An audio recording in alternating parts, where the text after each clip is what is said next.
Ladies and gentlemen, good morning. That's right, you heard me. Good morning. We are recording this on a Saturday morning, approximately 9:21 a.m. Eastern Standard Time. Welcome to another episode of Trudge Report. This is a recovery-based podcast, but don't worry. If you tuned in last week, we didn't even do any recovery. We talk about plenty of other things, including sports, trending topics, a good bit of nonsense. My name is Sean, and I am your host. I'm joined today just by Corey and Greg, who appear to be together. We're not really sure. It might be a deep fake. We're not really positive what's going on, but I think Corey is at Greg's compound in Midwest Ohio. Bill is unfortunately not here. We want to quickly just keep him in our prayers. He has a little health thing going on. Everything seems to be okay. I've been in communication with his wife, a little bit with him. He's resting, pardon me, but we just want to keep him in our prayers. We know he wished he could be here if he could. You can check out new episodes of Trudge Report every Tuesday. Listen on Apple, Spotify, or wherever you get your podcasts. Later every week, you can watch our episodes on YouTube and Facebook, but please be sure to download on your listening platforms. Remember to like and subscribe on all social media outlets with the handle @TrudgeReportPod. We are brought to you, as always, by the beautiful Janine Stella and Stella Mix Podcast Management. Gentlemen, good day. Let's start with Greg. How are you today, sir? Good morning. Good morning. I'm doing well. We are coming to you live from outside in beautiful Cleveland, Ohio. So we apologize for any background noise. Hopefully no drive-by shootings or anything of that nature. But yeah, we're doing good. Definitely big shout out to Bill. Hopefully he gets speedy recovery on whatever's going on with him. You know, and really, I mean, the only thing deep fake about this situation here is the fake notion that Corey thinks that he'll be able to take that belt from behind me today. It's not going to happen. We're on the eve of a historic WWE SummerSlam, and if Corey's not careful, he's not going to make it to the event tonight. So I'll leave you with that. Hi, Corey. You doing okay? Yeah, I'm fine. I'm in Ohio, so I might not make it to the event tonight anyway, Greg. I might find myself in a bando tonight, or otherwise known as a shooting gallery. Yes. We don't know. We don't know if the obsession is going to return. So, all is well, I guess. I flew Spirit yesterday. It was terrible. And you survived? No, barely. Like, that's the only thing that went right. His first Spirit experience was not the greatest, I don't think.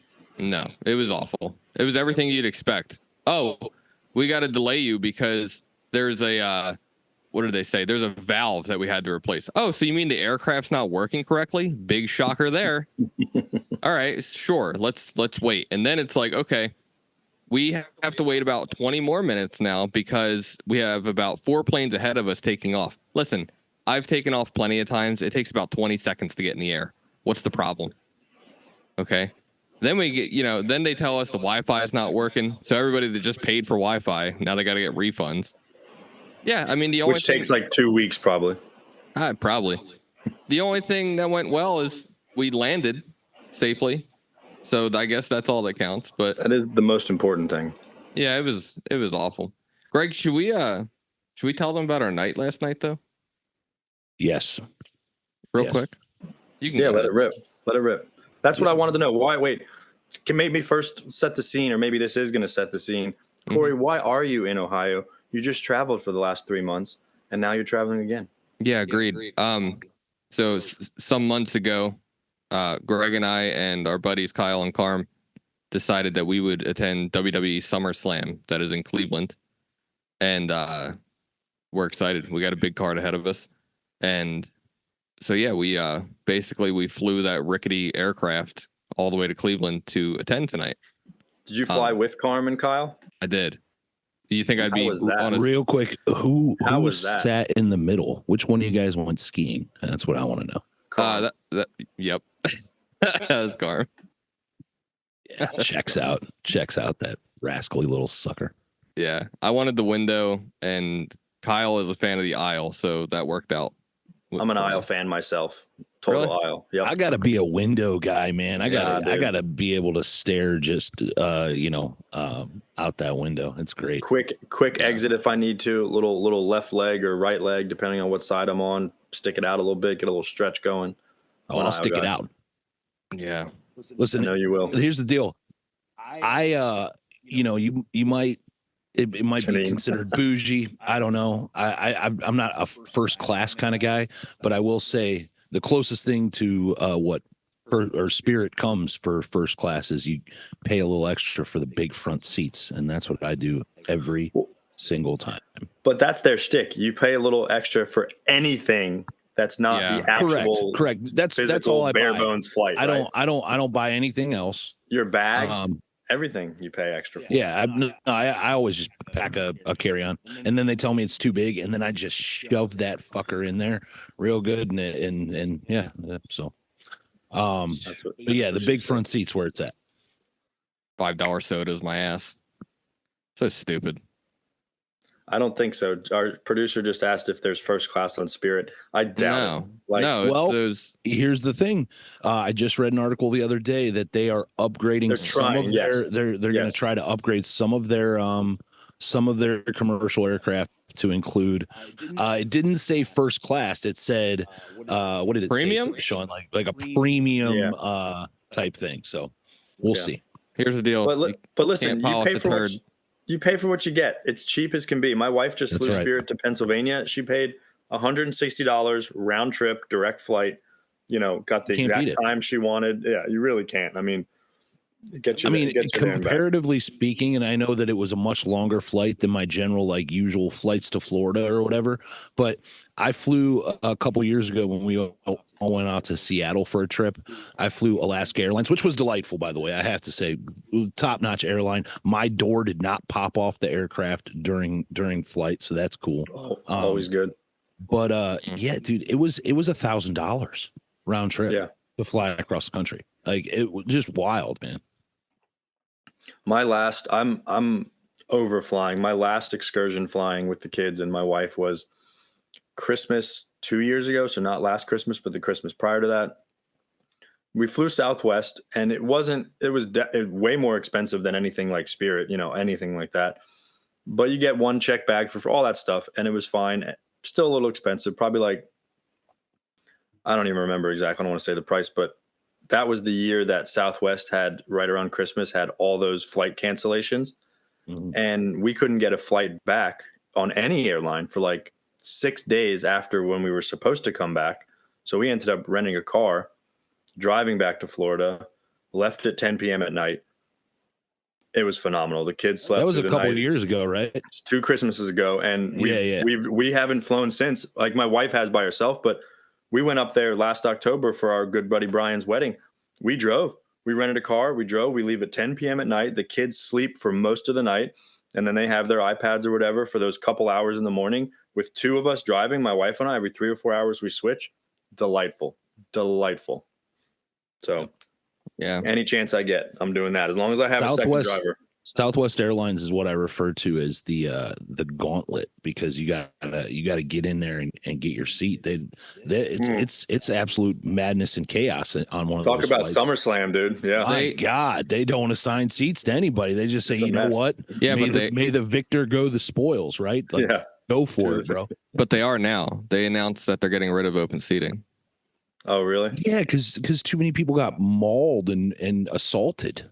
Get into their That's seats. what they need to do. They need to have a reality deep dive TV show on airlines and all that, because there's so much stuff that goes on. They tried to tell my wife last time when she went to Pennsylvania, she got to security and they tried to tell her that her ticket didn't match her driver's license, and it totally did. It totally then they sent her back all the way to the opposite side of the airport to go through a different security checkpoint, and she was like, "What the hell?" So that happened to me once because I booked the ticket. When I booked the ticket, I typed in Greg Phillips, and on my license it says Gregory, and they literally gave me a hard time. I'm like, this is wild, dude. Come on. I mean, I guess on some level it's kind of good. I guess you want to be, but it's like they pick and choose. You know what I mean? They let so many people, all this other stuff go through, and then they want to, stop a little mother of two who's just trying to get home to see her. They profile gingers a lot. Well, I mean, most of America does. Yeah, seriously, you guys are insane. Also, dude, why is TSA so mean? They're so mean sometimes. They're miserable. They're like the DMV workers. They get paid to be that. They get paid to be like that. There's literally like memes and stuff and like reels on social media that's like, remember that one clip where they're like, if you got a hoodie on, take it off. Like, they're so fucking mean. I don't enjoy it at all going through airports. I got an update from Bill. He said they ran tests already and they're still running tests. Said it was pretty scary, but everything at this moment seems to be on the up and up. They're not really sure what happened. So he was having chest pains for our listeners. So we're a little concerned about that. I'll tell you what happened.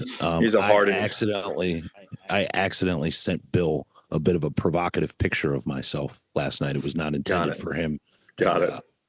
Palpitations, it happens. Bill, just look away next time. Look away. That was it intended for our good friend Russ S. Greg? there was a couple people it was intended for, but not Bill, unfortunately. So, yeah, he tried to airdrop it to everybody at the event last night. I have an answer. Yeah. So actually, moving forward, so yeah, we did go to a. Oh yeah, let's get back to that. We went to an independent wrestling show last night. It was called GCW. It was at a smaller venue here in Cleveland, at the Cleveland Masonic Temple, which was Isn't Corey a member of that? It was a very, very old building. I've never even been in it, and I've lived here my entire life for the most part. But it looked like the kind of place like you could go and see a very nice rendition of the Christmas Carol, but also you could show up and there could be a blood sacrifice on any given night. So got it. It was a really one-stop shop over there. Got it. But very cool. Little independent show. We met Matt Hardy for any wrestling fans out there. One of the Hardy brothers. We got to meet him and take pictures with him. The Hardy brothers, the Hardy boys. I'm sorry, the Hardy boys. The Hardy brothers. Both are correct. A children's book. It was a children's book, but then they're 14-time tag team champions. But no, the Hardy Boys wasn't that like a book where they're the brothers and they're like private investigators? Remember that? Correct. Fucking Judy Blume or something like that. Just to be clear. Well, that was then there was the girls version of the same thing at some point, but yeah. Well, that's pretty cool. Now, Matt Hardy's a star for sure. I desperately want him to retire because he's just not moving that great these days. I mean, he's got to be 54 or something, right? Our good friend Kyle. Our good friend Kyle pointed out last night that his knees don't bend anymore. Yeah. And then like once you see it, you can't unsee it. And you're like, God, this guy's knees really don't bend anymore, dude. And he's out there throwing his body around in a wrestling ring. It's kind of crazy. Speaking of which, where are the boys? Are they going to make a cameo? They are fast asleep. They may or may not have ingested some GHB last night. We're not sure. But they are out like a light. It could just be the calmness and serenity of what we're surrounded by out here. But it is very scenic. It does look beautiful. I will say that. Yeah, it does look beautiful. They're out. I mean, I know Kyle's the kind of guy, he doesn't get up until 2 p.m. on pretty much on the daily. He's a real vagabond of a human being. But, we'll let him sleep. All right, good stuff. We'll have fun tonight. Yep, I'm sure you're looking forward to it. Oh yeah, much. Oh yeah. So, all right, boys. Well, let's get into some. We wanted to talk some Olympics today. So where do we want to start? Do we want to go right to it? Do we want to just throw the first jab and go right to it? Or actually, you know what? Let me, if you don't mind, I just have a quick. So there's a couple cool stories. Well, I don't know about cool. I mean, I love the Olympics. I want to say that I love watching it. I record everything, especially since it's in Paris. Like I've been watching everything in prime time. They play the replays, but I really enjoy it. As a matter of fact, USA basketball is on today. They probably are going to stomp Puerto Rico, but I still like watching it, all the stars together. But I like everything. The gymnastics, they started track and field. I was getting hyped last night at the men's 10,000 meter relay, or not relay, but race last night because they all they're running like all kind of slow and keeping pace. And that last lap, they just fucking book it. So I love it. There's a lot of people that I know. I shouldn't say a lot. There's a few people that I know, and I don't want to get too deep down this, but I got to shout this out, that are not watching the Olympics, any sport at all, boycotting it because of the opening ceremonies. Now, I want to say this. I don't agree with the opening ceremonies. I thought some of it was horrendous. I thought some of it was fine. I thought some of it was cheesy, as it always is every year. I don't agree with some of the stuff they aired on TV. I desperately wish they could run some of that back. However, the events and the athletes, in my opinion, have nothing to do with the opening ceremonies. These athletes have trained all their lives. Most of them are amateurs that have regular day-to-day jobs, some 2 or 3 jobs just to pay for their training and how much time they have to spend traveling and training. So they just want to compete. They just want a chance to win medals. I'm an athlete in my younger days. Well, I'm still playing a lot of golf, but so to me, boycotting watching the athletes and the sports and the events is because I don't agree with the opening ceremonies. I think that's foolish. Sorry for anyone out there that feels that way. If you do feel that way, that's totally your call. You're allowed to feel that way. But man, I love the Olympics and I've been happy to watch it. Agreed. I haven't watched a single second of the Olympics, but that's not because I'm taking not because you're boycotting. Got it. Okay, no. Yeah. But that's just natural. Dude, some of my most favorite musicians have very different views than I do about certain things and things that I absolutely don't agree with. And I will still continue to give them my money because I love them and their music, you know? Like that's how you're supposed to. That's kind of like one of my friends was like, "Oh, I don't want the Olympic whatever to make a dime off of me by watching." I'm like, dude, you think your viewership is making any difference in the money they're making? It's not, right? So just, fine. Don't watch it, but I'm watching it. Yeah, it's fine. I 100% refuse to take part in any kind of cancel culture. Right. On any side of the fence. Right. Whatever your weird political leanings are, I could care less.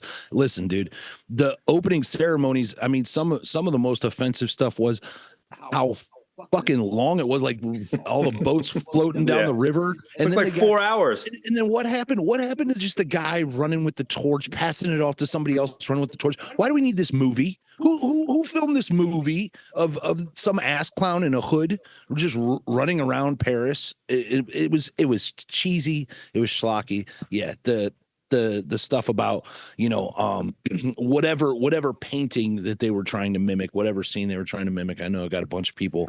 Is that with the three people in the weird costumes in the library, and then they ran into the room? They were running. That was. I didn't see that live. I watched a video. I was like, whoa! That's wild, like, dude. This is just. And then like they're acting like, why again? I love the guy. Why the fuck is Snoop Dogg there? Why is it? I love Snoop. Like it. I kind of like it. An athlete, I don't know why either, but I kind of like it. They're doing it for the personality and for the ratings and everything like that. I get it. I mean, listen, at the end of the day, believe what you want to believe, take part in whatever lifestyle you want to take part in, as long as it's not hurting anybody else and everything like that. But yeah, I'm not going to boycott anything. I'm not going to, certainly not going to boycott. I love the Olympics as well. I watched it since I was a little kid, man. Grew up on the Dream Team basketball, baby. Dude, it's amazing. So yeah, it's fantastic. It has gotten a little as we've evolved, right? and as it's evolved, it's gotten a little crazy. So like the shooting and the archery, like it is long far past what it was when I was growing up. It's not just a dude with the bow and arrow looked like something you would film a fucking movie with. I don't know what it's like out of the new Alien vs Predator movie. It's crazy, dude. There's a big long, like what looks like a boom mic coming off the front of it. It was crazy, but it was a lot of fun to watch. Did you see the guy? He won gold. He like had his hand in his pocket and was shooting with one hand and just he won silver. The field. Oh, silver. Okay. Yeah, he won silver. The dude from Turkey. I was gonna say this is the absolute G of the Olympics. Yeah, but maybe if he had two hands, he would have fucking won gold. So Yeah, but dude, I love that swagger and that nonchalant. All these other weirdos got these weird glasses with all the little specs and stuff like that, and their weird little guns. And homeboy just shows up in his Turkish, or what is he? Was he Turkish? He was Turkish t-shirt. That was one of the controversies, because all of a sudden, if you watch the opening ceremonies, they want it to be called like Turkiya now. They're trying to rebrand themselves as a country. I'm not even kidding you. They want it to be called Turkiya. Mike Tirico even said it on the broadcast. So you can't do that. You just can't change the name of your country. Well, because they got some, I think they got some bad history. They're trying to rebrand themselves. But anyways, go ahead. Turkey? Yeah, I mean, yeah. They want us to call it Turkiya. Who's out here hating on turkey? That's what I want to know. It's delicious. I think there's a lot of people. Well, okay. I think we're talking about two different things there, Craig. But that dude was great. I loved watching him. Yeah, and maybe if he would have had two hands on it or whatever, maybe. But I love the swagger. I respect it. So I need two hands on almost anything. Well, your hands are small though. So yep. Shit. I love our producer always sends these little tidbits of information that are like kind of relevant to the conversation, but not fully. She just said that Turkey's prison systems are awful. So hey, one reason why they need to rebrand themselves. So there's a couple really cool stories. I don't even know if cool is the right word, but just fascinating stories. The women's Canadian national soccer team, 3 of their coaches were completely banned from the Olympics because they were caught spying with a drone they were playing New Zealand in their first game. They got caught spying on New Zealand's practice with a drone. I thought that was fascinating. And I think I read that the whole team got docked because it's on like a point system. It's like 2 points for a win, 1 point for a tie, whatever. And like out of your pool play, whoever has the most points, I think the top 2, whatever, I think they got docked like a few points right off the bat. Needless to say, they're not going to advance. But I thought that was just come on, like, what are we doing? You can fly a drone. Like, is seeing New Zealand's formation in soccer really going to like make that much of a difference? If you got a better team, you got a better team. Or if you're going to spy, like talk to Bill Belichick and figure out a better way to do it. You know what I mean? I was going to say some people said that there were instances of a man resembling Bill Belichick in a Canadian sweater and a wig on, dressed as a soccer coach. He's pretty available these days. Nobody wants him, that's a whole nother conversation. Well, that 26-year-old sure wants a piece. That's for sure. God bless him. And then even in soccer, again, in the men's soccer. So if you know anything about soccer, this will be fascinating to you. If you don't, it might just be mildly fascinating. Argentina played Morocco. Morocco was up 2-1. So usually in like professional soccer, the referee will put what's called stoppage time at the end of each half. So let's say there was 3 or 4 minutes during the first half that there was an injury or a penalty, or they had to stop play for any reason. And that time, 30 seconds here, 20 seconds here, a minute here, they keep track of that, and they'll add that on the back end of the half. They'll show it on screen. The referee's adding plus 3 minutes of stoppage time. They'll do that at the end of the first half and at the end of the second half. Well, this referee in this Argentina-Morocco game added 15 minutes of stoppage time at the end of the second half, which is, to me, unheard of. And I've been around soccer all my life. My dad coached professionally growing up. I played in high school. 15 minutes. Usually you get like 3, 4, 5 minutes tops. 15 minutes of stoppage time. So they keep playing. Morocco's up 2-1. Argentina scores a goal to tie it up 2-2. 15 minutes has come and gone. It's like 15 minutes and 20-something seconds. Argentina scores, ties up the game. Then the ref blows it dead the game after that, a little bit after that. Morocco protests, as they should. They have video-assisted replay now, so they go and do the VAR to look at some things. Takes them 2 hours to do all this. They find out that the Argentinian guy was offside, so the goal doesn't count. They bring back both teams to an empty stadium and make them play 3 more minutes. Morocco hangs on to win. Like, wild series of events for soccer. Wild. Yeah, I mean, that is that's crazy. And I mean, I'm not crazy into soccer, but that is just kind of unprecedented. Yeah. Especially happening on an Olympic stage. It wouldn't happen on a regular game stage, but having it happen on an Olympic stage is even that's what I mean. Crazier. Wow. So let's talk about, well, first off, USA basketball. It's the star of the show dominating. for sure. Yeah. Both men and women. Yeah. Yeah. They look great. LeBron looks great. Steph looks great. It's the who's It's who. fun watching them all together. Yeah, it really is. It is, but they're I don't see anybody giving us a run for our money.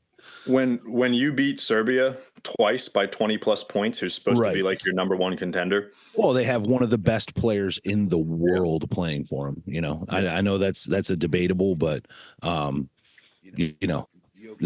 is a bad man.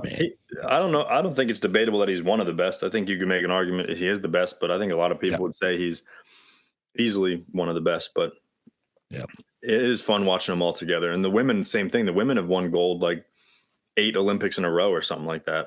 Right. Definitely hats off to Simone Biles. I know she there's no love lost between Sean and Simone Biles. Yeah. But I mean, to be, what is she? What is she, 27, 29? 27. 27, going out there doing what she does, man. And just flawless, really. Yeah. I mean, she looked great. So I'm not even a big gymnastics guy, but I'll watch that. And I could do that.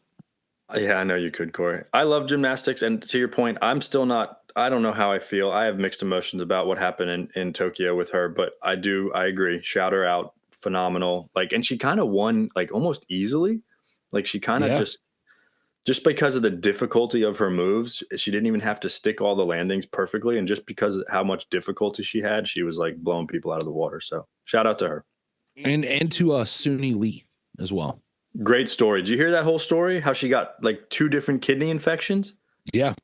Wild stuff. She gained 30 pounds. They were showing pictures of her. She was all bloated. And that was 6, 8, 9 months ago where she was still trying to make a comeback. So, dude, awesome shout out to her for coming back like that. Yeah.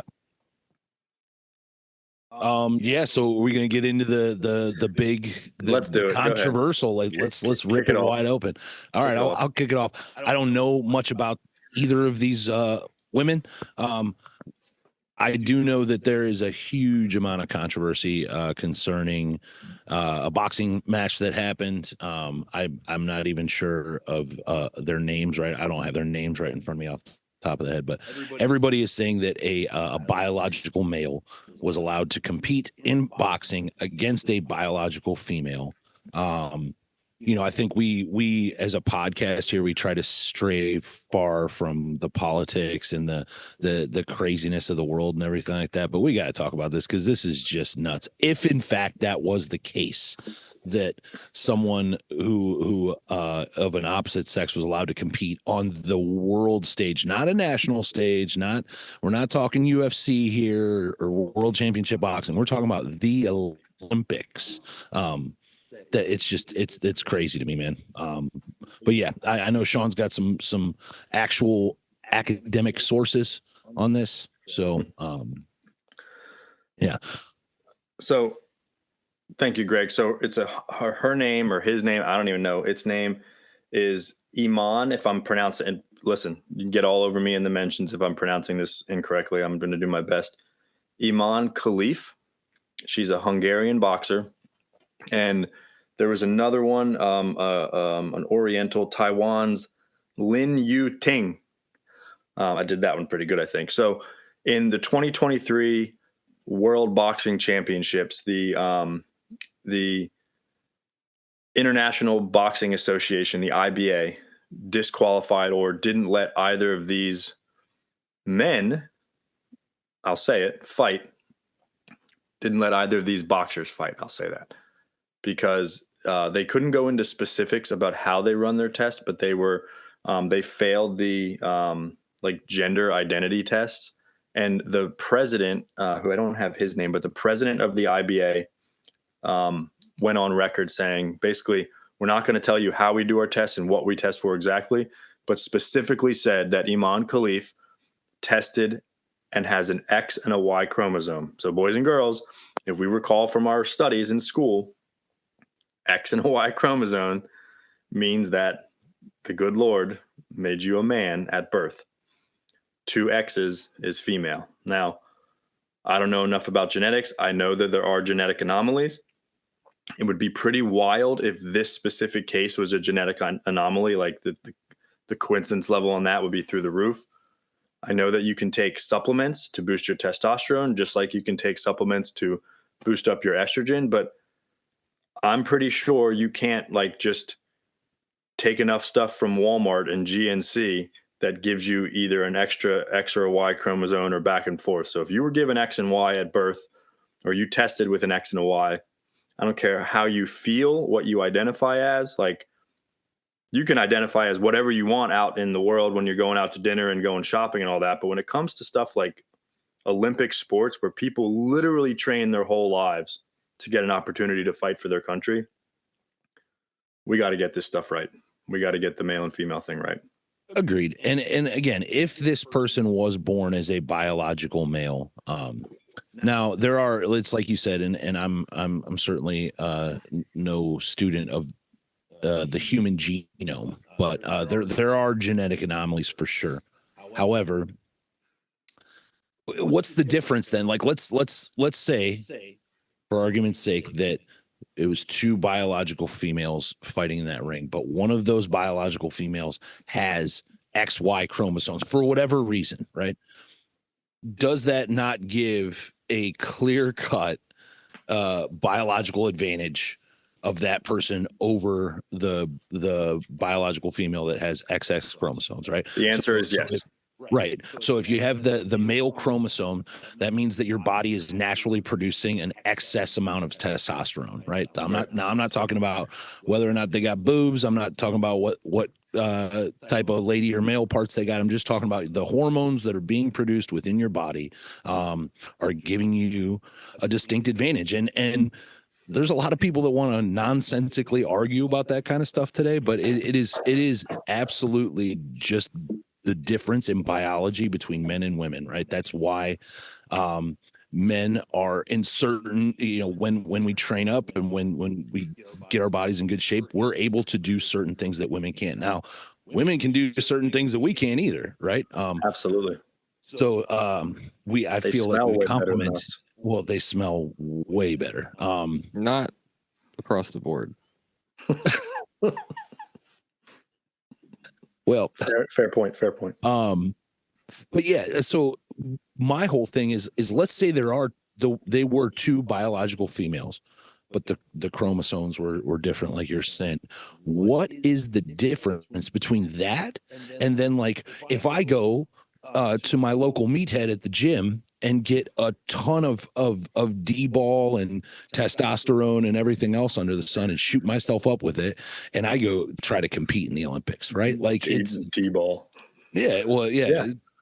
But what's the difference? If you're not going to let Lance Armstrong ride a bike because he's doping himself up, why are you letting somebody that has a distinct advantage, right, box a female in the Olympics? Because that's what it is. If you as a male were playing a sport, Greg, and you used performance enhancing drugs, it would give you a competitive advantage over the other people competing, and that's unfair, and you should be disqualified or docked in some way. So yes, it's the same conversation. Bottom line is this: if you have the genetic physical makeup to beat 99% of women in an arm wrestling fight because you were born male with an X and Y chromosome at birth, you shouldn't be doing arm wrestling contests against other XX chromosomes. Like that's truly the bottom line. So I'm interested to see. I don't know when the next fight. So then there was the lady she fought who got punched by her a couple of times and was like, "Yo, I'm just I'm out. I've never been punched that hard. It felt different." She said. She said she was scared for her life. Yeah, which I listen. The next lady that the Hungarian male was supposed to fight went on record saying, like, I don't care, I'll fight her. If she is a man, it'll just make my street cred grow up, which I thought was kind of, I was like, you know what, that's kind of cool. I actually am interested to see what happened. I think it's happening right around this weekend, so I'm going to look into that. Stay tuned for an update next week, but they might even, who knows what's going to happen. They might just, so they're going to keep letting her box, right? Or the last I read about it, so here's the other thing. The International Olympic Committee, the IOC, which is the the governing body of the Olympics does not recognize the International Boxing Association and their testing as their own. So I don't really know why or whatever, but yeah, then that's a political rabbit hole. Unless I'm missing something, why isn't the IOC just doing their tests and just settling this? I think they all have to test. I mean, every athlete has to do a bunch of testing early on. So I don't really know, because if I remember correctly, didn't they ban some Olympic swimmers, or not ban, but like there was like an Olympic swimmer in Tokyo or in Rio that same thing was competing against women, but was like a man at birth. And they were like, no, you can't do that. We're taking your medals. We're taking this. Like they already did that. So I'm not really sure what the disconnect is. But I'm going to do some more research on it. Well, I can tell you right now, it's because it for better or for worse, I've in my opinion certainly for worse, but it seems like half of the world is living in absolute delusion nowadays, and the rest of the world is expected to just play along in that, right? And that might be a controversial thing to say, but let's be real here, man. Like we're talking about nonsensical things here. True. So, that's very true. A lot of the arguments I've seen about it all was whether or not it was true that she was a male. Like, well, that's right. Which is fair. Only this is why it's fair. It's because we've kind of talked about this before, but like, depending on what news station you're watching is what you're gonna fucking believe. Yeah. So that's what we're fed as Americans, no matter what you believe, what side of the aisle you're on, whatever. So that, I mean, my news feed is full of people on both sides of every argument we have here in America, and that's what it's been. Is no, she wasn't a male, and then the other side's like, yeah, she was, he, or you know what I mean, like, yeah. And that's been the main argument. So it's just like, I feel like this is a pretty easy argument to settle if anybody cares, you know. Well, I think so. That's a good point, Corey. And to tie a bow on this, and we'll move on. Is that I guess if I'm looking at this completely pragmatically and like not taking a side, if the IOC isn't, the International Olympic Committee doesn't have testing, or doesn't have definitive proof that she is a man, I guess it would be unfair for them to disqualify her from boxing. I default to calling her a her too, which is not, I'm not doing that on purpose, but it's what we're being told. But if yeah, but then the question is like, well, why don't you recognize the International Boxing Association's testing? Like what, like where is the disconnect there? Because they're pretty clear that there was an X and a Y chromosome, you know what I mean? So yeah, you know what I mean? So I don't know. I guess I mean, as long as that's true, I guess somebody's paying somebody some money, right? Heads of the Hungarian state are paying somebody, you know, that's very possible going on as well. Good. That very well could be the case. So, I mean, if we could settle it right now, I'll fight her. I don't give a shit. Watch you get your ass kicked. You might, dude. She, man or woman, she's probably pretty talented. So, all right. More to come on the Olympics. Quick shout out to the men's gymnastic team, who were not supposed to get a medal, and they did get bronze medal in the all around. Shout out to them. Shout out to Jimmer Fredette, right? Greg, you might not recognize that name. Oh, I know about Jimmer. The local Brigham Young University sharp 3-point shooter from college basketball, was an unbelievable college basketball player. He is the star of the men's USA 3-on-3 basketball team. Yes, you heard it right. There is an Olympic sport that's 3-on-3 half-court basketball. So shout out to Jimmer Fredette. One more run at glory, my man. Yep. All right, let's move into the recovery segment. We're probably got about 20 minutes or so left. About 20 minutes. We do have a real quick special guest who might pop his head in to say hello, or he might just stand there like a weirdo. I don't know. You're live. Say hi. Get down in there, boy. There you go. What's up, Trudge Report followers? Good to see everybody. What's up, dude? Yeah, you do need to shower. Perfect. Good stuff. All right. So a recovery segment today. and this was, shout out to Bill. This was actually his idea, and maybe in a future episode we'll let him kind of have a little quick segment on his own to tell his thoughts. But a lot of like newer people in recovery, the questions we get asked sometimes are, how do we interact or deal with old friends that still drink, whether or not they're alcoholic or not, but that they still drink?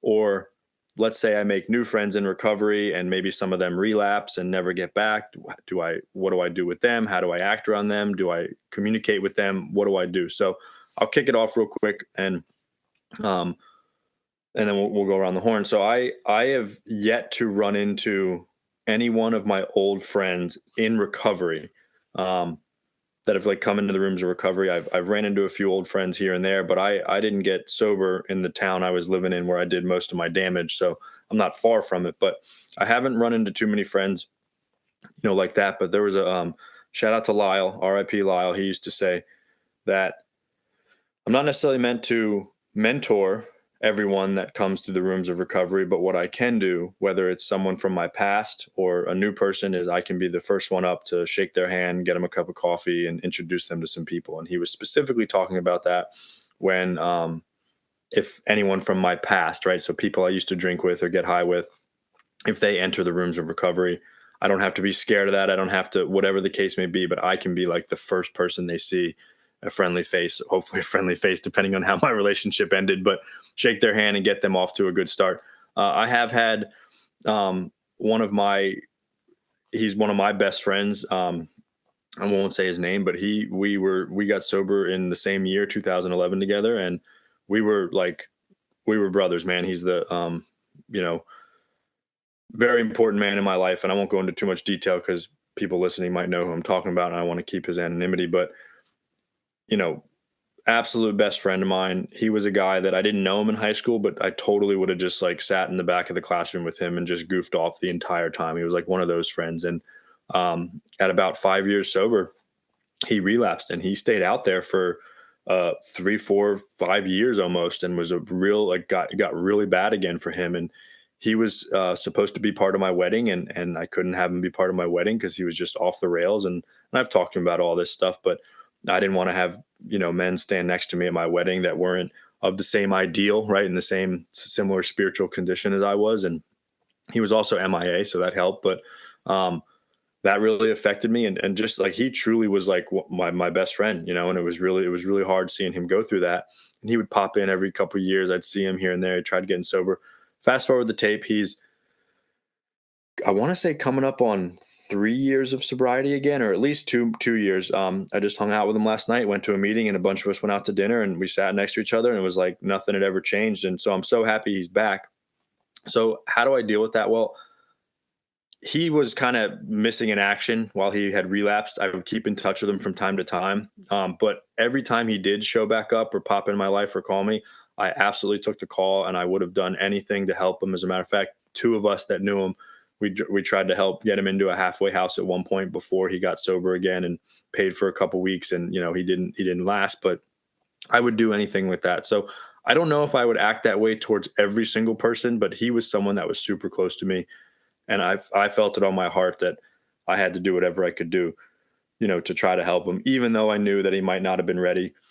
As far as other people and other situations go, I don't really have a whole lot of people in my life that I hang out with outside of the rooms of recovery. I really just don't. I mean, I have some work people that I play some golf with and do stuff, but they respect the recovery and they kind of understand it, and they have friends and families that are addicted, and so they're kind of used to it. I know we've had a lot of guys, and I'll kick it to you guys with this. We've had some other close friends that, Corey, you have a different perspective on friends that have relapsed and being part of your wedding and all that. So I'm interested to hear from you, but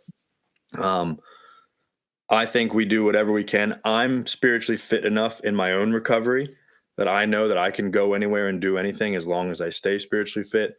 I also know there's some very specific rules. I don't know if rules is the right word, but when dealing with those people, sometimes I don't go alone. Sometimes I take another man with me to have that other solid, sober companion with me in case things get hairy. Some situations I do go it alone, but I'm completely strong in my foundation today. And I know that I could go anywhere that God calls me to go. So I'll leave it at that. Good stuff, Sean. You go next, Corey. I can talk. Yeah. Permission granted. Thank you. I like a lot of what you said, Sean. The one thing that I try to do is I try to treat friends that either relapse. Well, yeah, I try to treat friends that relapse as normal as possible. Like on the subject of people that have been sober and maybe had some years and they go back out. And I think we talked about it before. Like often they don't come back for a long time if they even do. And it does suck because I feel like you kind of build a family in recovery. I think you guys would agree. And it's weird when you become the family of the sufferer, right? Because we're used to being the sufferer. And to be honest, I don't know about you guys. I cared, but I didn't care enough. Like I couldn't care enough about what my family was going through when I was getting loaded. So it's weird to kind of take on the other role and kind of think like, okay, what's the best course of action here? Because there's like a lot, like Sean, you're talking about, like always taking the call and everything. I'm with that like 90% of the time, right? Yeah, there's situations. I agree. Right. There's a threshold somewhere where I feel like it's, and a lot of times it happens organically, but like there's a threshold somewhere where it's time to, act like my dad acted with me and cut me off. Yeah. Shut the door.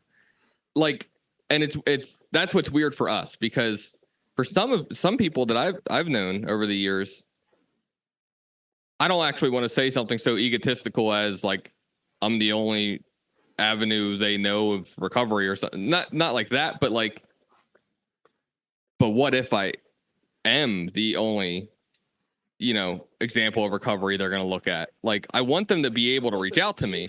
Right. But there absolutely has to be a boundary of like, listen, like you got to mean business if we're going to talk. Now, when we're talking about like, there's so many situations we can like dive down here, because I mean, some people just kind of resume daily life, right? Whether or not they're real alcoholics or real drug addicts like that are like us, that will spiral out of control eventually. That's like, that kind of remains to be seen sometimes. Right. But some people do resume a decent life, maybe just ended up in the rooms of recovery because they got in a bad way for a little while. I don't know. And it's not really for me to say, but like, if you're like socially drinking or whatever, I'm not afraid to be around you. I'm not, there's going to be a reason that I'm around you, I'm sure, because I don't personally, recovery aside, I just don't want to hang out with anybody getting loaded just because it's annoying. But right. You know what I mean? Like if said person I work with or whatever, and we're at a work event, I have zero problems hanging out and talking with you while you drink your drink, even though I knew you were in recovery, even though I've seen you around the community and stuff. Like, I just don't want to ostracize people. Does that make sense? Yeah, I want you to feel as normal as you can with me. I don't shy away from the fact, like, hey, like, I love you, like, being sober, but like, I also love you anyway, that's the thing. And like, it's not always a easy, whatever, like ideal to achieve on my end, but it is what it is. I have had some people come into recovery that I knew prior to my recovery. And same thing, man. I just tried to be the best example I could be for the most part, and it didn't really pan out, whatever. I've had, like you just said, like close friends relapse. I mean, just like you were saying, truly the same thing. I do feel like this is a hot take, but I do think we get a little judgy at times, for sure, in the rooms of recovery. For sure. And I'm sure I've been guilty of it too. In fact, I know I have 100% I have. You know, it just pisses me off when it's one of my friends. So that's what that is. But I truly just try to treat those people as normal as possible. Like I don't want to dumb you down. Like just because you're like starting over in your recovery, or maybe you're not at all. Like that doesn't mean you're a complete idiot. That doesn't mean you're not a human. That doesn't mean, you know, you don't have a degree or work experience and all these, you know what I mean? Like whatever, you know, you're still a person that has achieved things and can do very well. But when you're ready to get your shit together, like I'm totally down for that conversation too. So, you know, I don't know. It's certainly, last thing I'll say, it's certainly also to sum up this whole subject here. It just certainly doesn't bother me to have friends that either drink. I'm not going to go to the crack house to hang out with you. That's a whole nother conversation. But like, for the most part, do you, and I'm going to do me. There's like, this is what I wanted to say at the beginning of this. There's like I used to hear this idea of like, well, we know people, places, and things. And hey, be careful who your friends are because they'll pull you down before you'll pull them up. Well, I got a lot of people hanging on to me too. So I'd like to try to pull them up when they're ready to be pulled up. So I think that's a good point, Corey. I think we took to the judgy part of it, right? It's usually the people that are closest to us or that we were closest to, and maybe we're, you know, doing a lot of the same stuff we were in recovery. And sometimes I know I can forget that they, and I may not be suffering anymore like they are, but us in recovery that have this disease of alcoholism and addiction, we are suffering from an illness which only a spiritual experience can conquer, right? We are suffering from an illness which no amount of willpower, material possessions, you know, self-will, any of that can cure or conquer. And when that obsession is upon me, when the obsession of the mind is upon me, there's almost no stopping, you know, taking the drink or the drug. So I have to always remember that. And by the grace of God, you know, there go I. Go ahead, Greg. Yeah. Thank you. And great points by both of you. I do want to just retort with what Corey was saying real quick. I have absolutely been guilty of being judgy. I mean, shit, on this podcast, sometimes I get judgy, you know, but we have a saying in the rooms of recovery, and I try to let it ring true, not only with people that might be struggling with alcoholism and drug addiction, but when I pass somebody that's homeless on the side of the road, when I see somebody who's having a little meltdown in the grocery store, when I see somebody that's just gotten into a car accident or got their, you know, but for the grace of God, there go I, right? I am no expert at staying sober. That's not me, right? I am the exact opposite, right? But I am someone who, like Sean was just talking about, allowed a spiritual set of rules, and not rules, that's the wrong word, but principles into my life, and I got better, man, and I saw the world through a brand new set of eyes, man. So there's that. I think what this whole deal really boils down to, and that's not to say too, I was absolutely judgy early on. So if you folks are early on in recovery, if you're in your first 90 days or 6 months or however long it is, man, and you don't feel comfortable hanging out with people like that, don't do it. Yep. Right. Yep. If you feel like there's something that's going to well up inside you, I am a concert going fool, right? I've been to hundreds. I did not go to my first concert until I was a year sober. Okay. Because I just wasn't sure about being in that kind of environment yet, you know? And I was working on myself. I was working with a mentor. I was doing what needed to be done.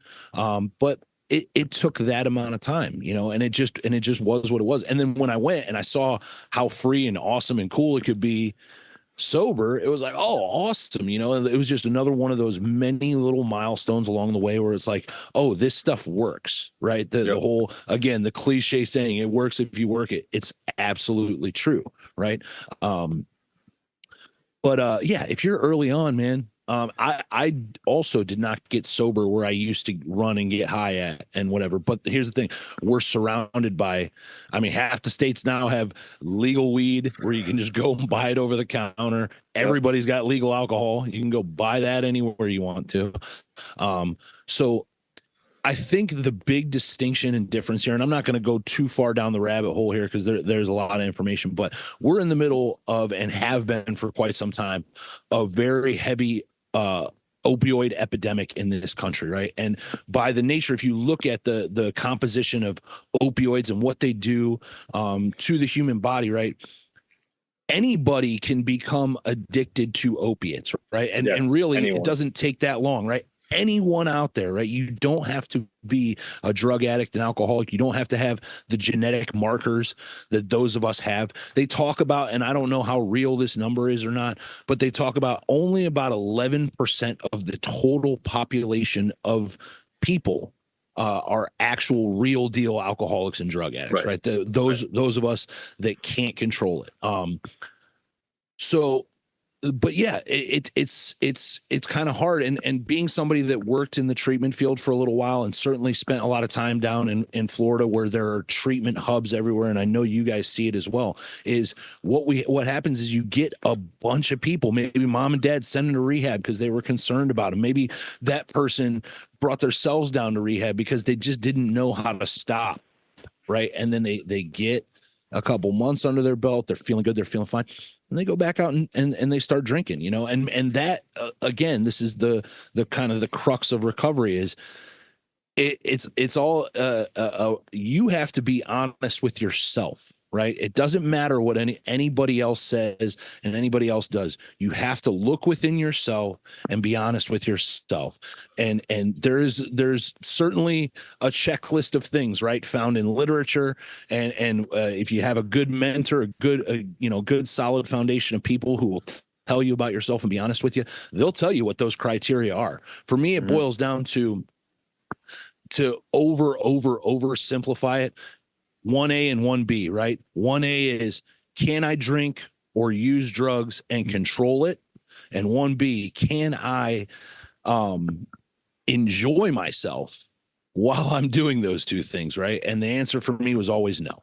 It was always no. I might have the illusion of control for a piece of time. I might have the illusion to hanging on, but I cannot control and enjoy and not obsess and eventually not burn my life to the ground, right? It's not possible. Right. So, but I've encountered many people, again, like you guys were saying, number one, I have had people reach out to me that I used to run around and get high with, that I used to run around and drink with, that I've helped get into a treatment program or even just helped and sat and talked to for a little while, right? So I firmly believe in being that good example of recovery. I don't, again, to use a cliche term, I don't recover quietly. I recover out loud so that, other people don't have to go through some of the same stuff that I went through. But I don't shy away from those people either, man. I've gone out to, bars with my girlfriend. I've gone to plenty of concerts. I've, everywhere under the sun, man. I'm not concerned about it. Do I go hang out in crack houses? No. It's not because I'm scared that somebody might throw some crack at me, because that's never happened in my life. But it's just that I don't really want to be around that anymore. It's like I'm cool on that kind of stuff. Now, if I had a good purpose, right? If I was going to help somebody and I maybe had another person with me, like you guys are talking about, I can go anywhere on this earth, man. And I firmly believe that. But yeah, man, I want to stick close to those people. I want to be a good example and not even just being a good example, because sometimes I fall short of that ideal, but certainly I just want to be there for someone if they need me for whatever, and yeah, this thing's deadly serious, man. So I think that, again, there's a lot of people who come, they sober up for a little while or whatever, and then they're like, oh, well, maybe I just had a heroin problem. Maybe I just had a cocaine problem. Maybe I can drink. And some of those people legitimately can, right? Some of those people start going down a rabbit hole and can't pull themselves back out of it. One person certainly springs to mind, a good friend of ours, Brian, who's no longer with us, right? And there's countless other people who have done this little thing, man. But like, I believe in staying close to those people as much as possible, because you never know when something you say or something you do can help save their lives, man. And I know that people have struggled with what to do in those kind of situations and whatnot, man. But again, when I was early on, I was a little judgy about it. I was like, keep those people at arm's length or further. And now my philosophy on that's much different. So great topic. I love this kind of stuff. It is good. And Brian Beatty, RIP, used to say, I hope I don't get shot with a cocaine dart in the neck. To your point about no one ever threw crack at me. Yes. But so, and wrapping up here, because we're out of time pretty much. But if you are new in recovery and you're not, because like we all said, we all go to concerts. I've been to different countries. My honeymoon was in Costa Rica, and they had taps in the hotel room of just straight up liquor, like 5 different types of liquor just right there. If you're not sure, our book, one of our recovery books says we can go anywhere and do anything so long as we remain spiritual fit. Well, if I have to ask myself, I'm spiritually fit, I might not be, right? Because it's more of a feeling and intuition that I know. But if you're new, talk to your mentors, talk to the people around you that have been sober longer. It never hurts to run it by those people. And maybe, like Greg said, I didn't go to my first concert for the first, I had similar experiences. Today, I know I can go anywhere and do anything so long as I have good reason for being there. And sometimes that good reason is I'm going out with my, well, in Greg's case, I don't have a girlfriend, but in Greg's case, he's going out with his girlfriend who drinks socially. That's a valid reason for him. Or I'm going to, for me, my cousin's wedding, right? That's a valid reason for me. I don't unnecessarily or foolishly put myself in those places where there's drinking and drug use. But if I need to go for any specific reason, and only I can, along with God, can determine whether it's a sufficient reason or not, but talk to your mentors, talk to your support group. They can help offer valuable suggestions. And if 5 of your support group are saying don't do it, you might want to listen to them in early recovery. So yeah, take a look at that. Yep. So, all right, boys. Corey, you got anything real quick before we wrap up? No. Cool. All right. Well, gentlemen, have fun at SummerSlam tonight. Tell Carmen, Kyle I said hi. Shout out to Bill again. We miss you, Bill. We wish you were here, buddy. And there's the belt. Shout out to our listeners. Please like, follow, and share on all socials at Trudge Report Pod. Email us, trudgereportpod@yahoo.com. Send us requests, anything you want, topics, questions, comments to any of those handles. Remember, we are all here if anyone wants to talk about recovery, our experiences, or if you are struggling with some form of addiction. Thank you again to Janine and Stella Mix Podcast Management. We say, I can't say goodnight because it's morning. We say good day, as Fez would say from that 70s show. God bless, and may you trudge the road of happy destiny. See you next week.